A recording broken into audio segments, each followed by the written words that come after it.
Georgia is an emerging destination for international property investors, but not exclusively them alone. One of the prominent and most interesting sectors in the property is definitely hospitality sector, because tourism in Georgia has been rising for the last 4 years, more than 20% a year.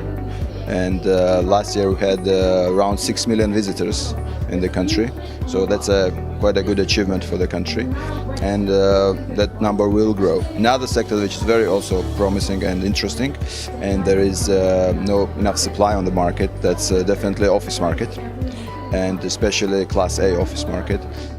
According to World Bank projections, Georgia's economic growth is expected to be at an average rate of 5.5% per year over the medium term.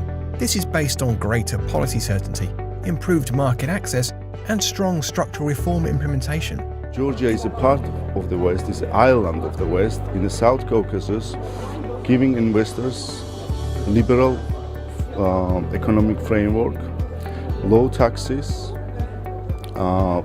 light regulatory framework. Those are the extras that Georgian can put on the table that no other country in the neighborhood is able to offer. In the latest World Bank's Doing Business report, Georgia ranked 24th, and Transparency International's Corruption Perceptions Index puts the country ahead of 6 EU member states. And we see Georgia as a post-Soviet country, but the reality is that because of successful reforms in the last 15, 20 years, 25 years, Georgia is a transformed country. Georgia wants to be the link between China and Europe, which they hope will be one of the country's growth drivers.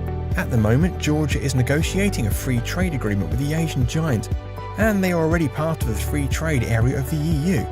At the beginning of March, the European Commission proposed to lift visa obligations for Georgian citizens.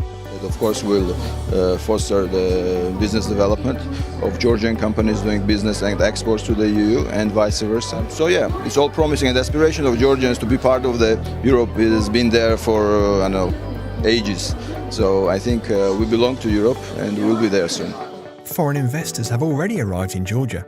According to the World Investment Report, they invested $1.3 billion in 2014 alone.